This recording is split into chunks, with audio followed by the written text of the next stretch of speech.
millions of people every year, maybe 2 million, 3 million people a year would make a trip to Springfield, to Bass Pro, just to see Ethel. And spoiler divers would go in and hand feed her big goldfish and crawdads every day. She was fat and happy. These folks are attending a memorial for Ethel. She died in 1994 at the age of 19. Ethel was a largemouth bass, and if you've never heard of her, you may be wondering, why all this fuss for a fish? Why would 1,000 people come to pay their respects? As USA Today wrote, what exactly did Ethel do to become immortalized? The answers start here in Lake Fork. It's where Ethel was spawned, and where fishing guide Mark Stevenson put her on the fast track to fame. A big cold front had come through, and we were just going down the side of a creek. I reached down, picked up my rod, made one pitch in there, boom. Brought her to the boat, netted her, and that was it. I mean, it was just... Ray Sasser was talking to him. He said, "What are you gonna call that fish?" I was ready to go. And I thought for a minute, and it just popped in my head, Ethel. Every Ethel that I'd ever known had been kind of on the stocky side.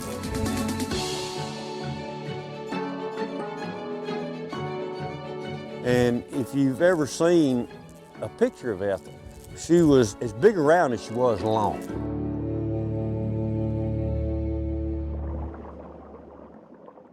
Years before Ethel and Mark hooked up, the origins of a radical new program called ShareLunker had already spawned.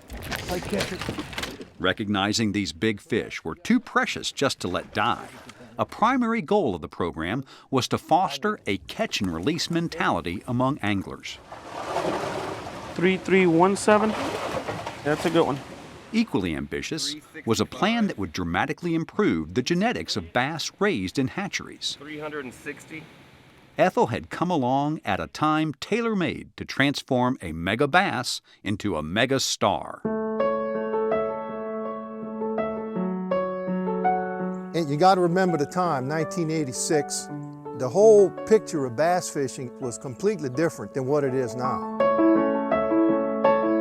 Back before '86, bass fishing was primarily fish caught for food. People kept the big fish and released the little fish. And we realized that the larger fish were so valuable that we had to change the direction from a consumptive sport to recreation. And when Ethel came on the scene, we began to realize that we could raise these big fish, and from that day on, Texas became known as a mecca for big bass.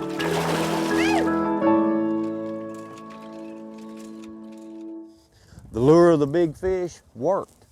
It gave a lot of validity of a fish that big of what the Parks and Wildlife was doing to further the fishing in Texas and the big fish. See the big one over on the bed?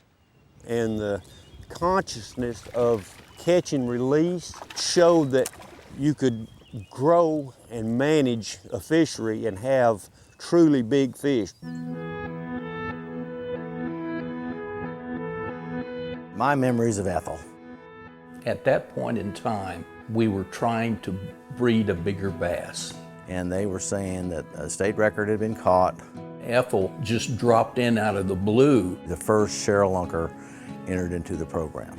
I mean, the program just went from 0 to 100 miles an hour just because of that one fish.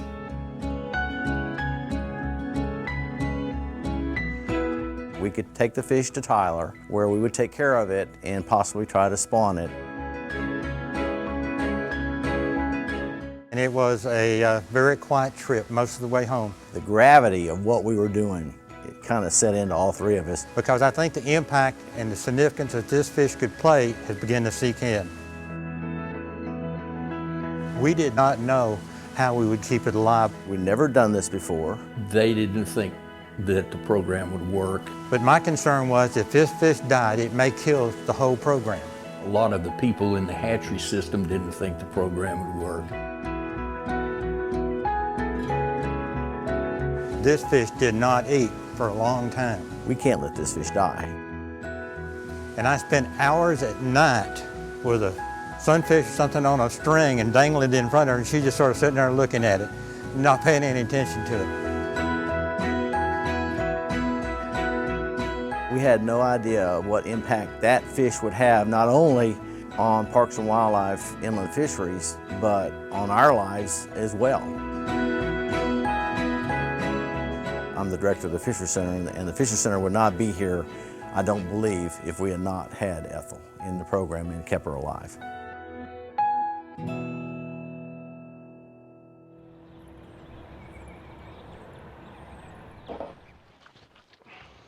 When a ShareLunker is entered into the program, we bring it over here to the Texas Freshwater Fisheries Center. And their eyes look clear for now. First thing we do is examine the fish. We make sure that it's in good condition to spawn.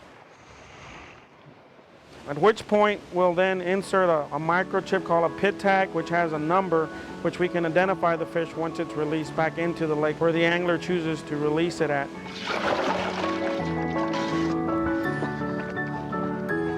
This is what the importance of anglers are to the Texas Parks and Wildlife Fishery Program. Can we produce fish that will encourage people to come in from around the world and enjoy the sport fishing in the state of Texas? Bye, sweetie. All righty. She's back home.